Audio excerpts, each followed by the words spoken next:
Ayan, na-ready ko na nga po pala ang mga sangkap na aking gagamitin para sa aking lulutuin.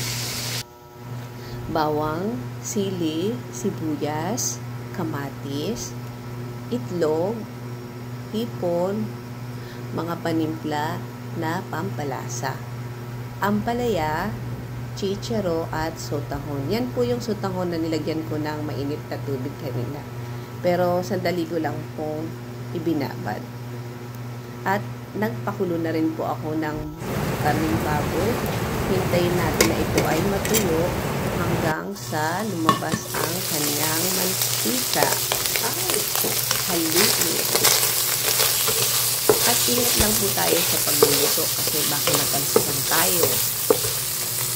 Masakit. Pero mas masakit pa rin ang ma-broken. Ayan, takpan. Ayan, para nang kikipaglaban sa kubong sandataan para wag lang matamaan.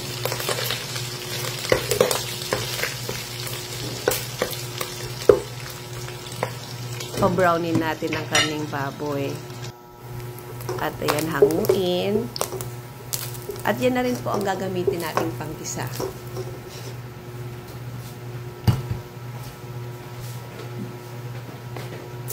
Bawang. Isabay na rin natin ang sili. Haluin.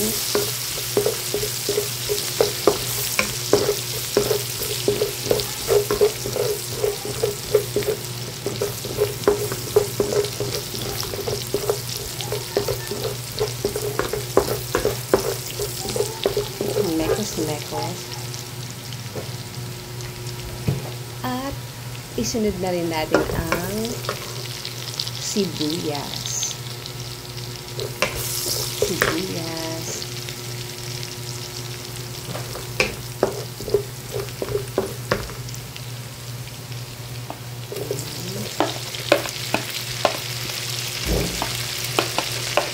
Yung sibuyas yung malalaman natin kung ito ay luto na kapag translucent na yung kulay niya. At isunod natin ang kamatis. Yung kamatis po, ang paghiwa is yung maninipis lang. Kayo po, depende kung anong gusto nyo, kung gusto nyo ng square. Pero nasubukan ko po na minsan yung lasa po pala, nakadepende rin sa paghihiwa ng mga sangkap. Kaya na-try nyo na. At isunod na nyo naman po ang hipon.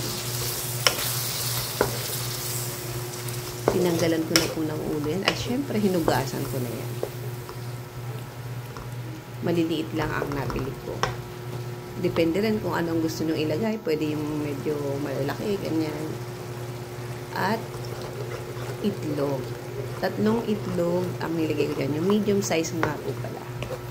Depende rin kung ano ang gusto nyo ilagay. Kung ilan, kung 2. Depende.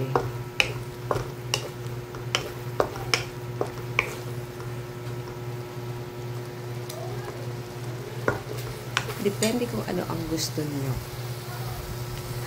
At isinunod ko naman po ang ampalaya. Yan po ampala na yan. At nilagyan ko ng asin, piniga ko at hinugasan ko. Pero hindi pigang-piga. Kasi gusto ko may konting pait. Ayoko naman mawawala yung pait niya. Okay lang na may konting pait sa ampalaya. Wag lang sa pag-ibig.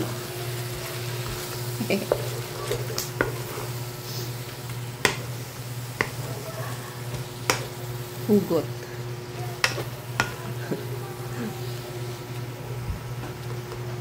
At isunod natin ang kaming baboy. 1/4 po yan.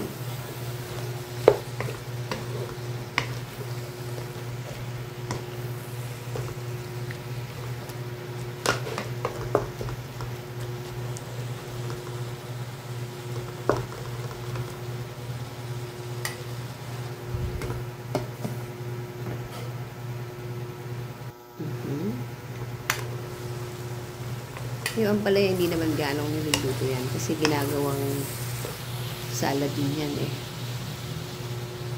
At ilagay natin yung binabad kong sutangon kanina. Yung sutanghon po na yan, yun yung original. Dalawang maliit ang nilagay ko.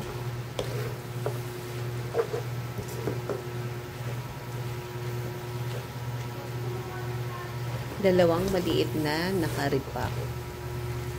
Haluin.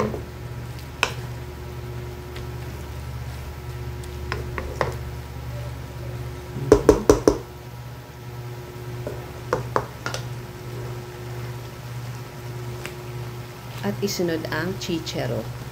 Yung chichero, huwag nyo ganong masyadong lulutuin para medyo crunchy siya. Lahat ng yan, sakto lang.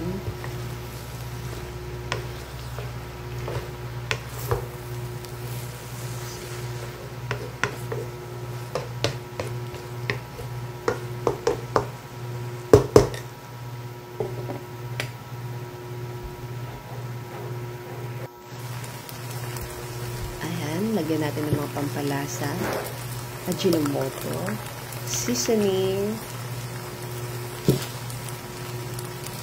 Ito konti lang. Konting magic at oyster sauce. Ayan. Haluin natin para mag-combine ang lasa. Sakto.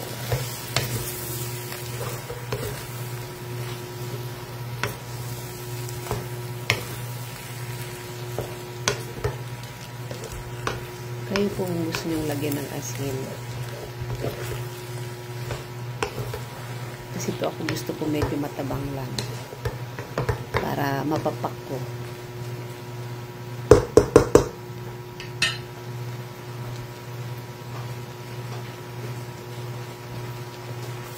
Kasi yung oyster sauce may ano na yan eh, maalat na.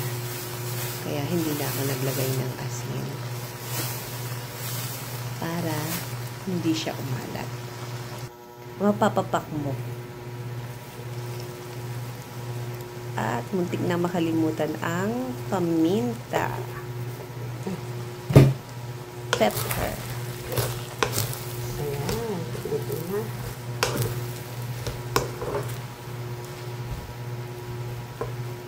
Try nyo pong lutuin to. Promise, masarap po. Mag-i-enjoy ang inyong pamilya. Ayan, luto na po. Talaga pong masarap yan. At syempre, magpiprito din tayo ng isda. Ang nabili ko pong isda ay salmon. Salmon.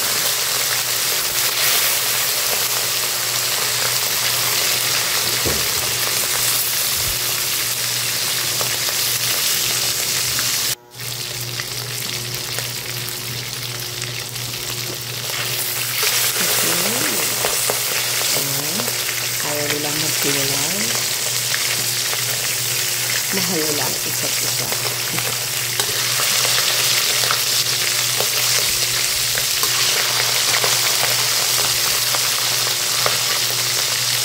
Ginisang ampalaya with tutahon and chicharo na may pritong isda.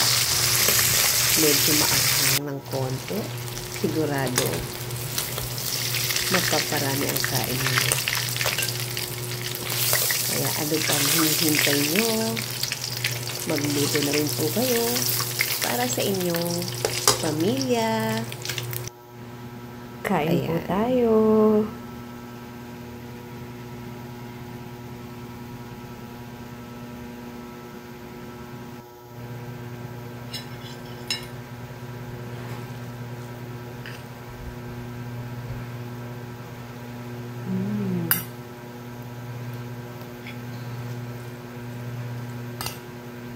Ampalaya, ginisang ampalaya with sotanghon and chicharo.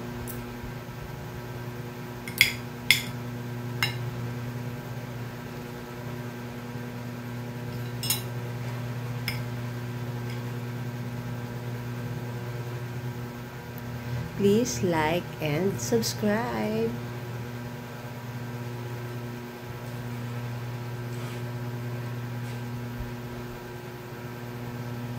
Sana po may natutunan kayo sa aking recipe.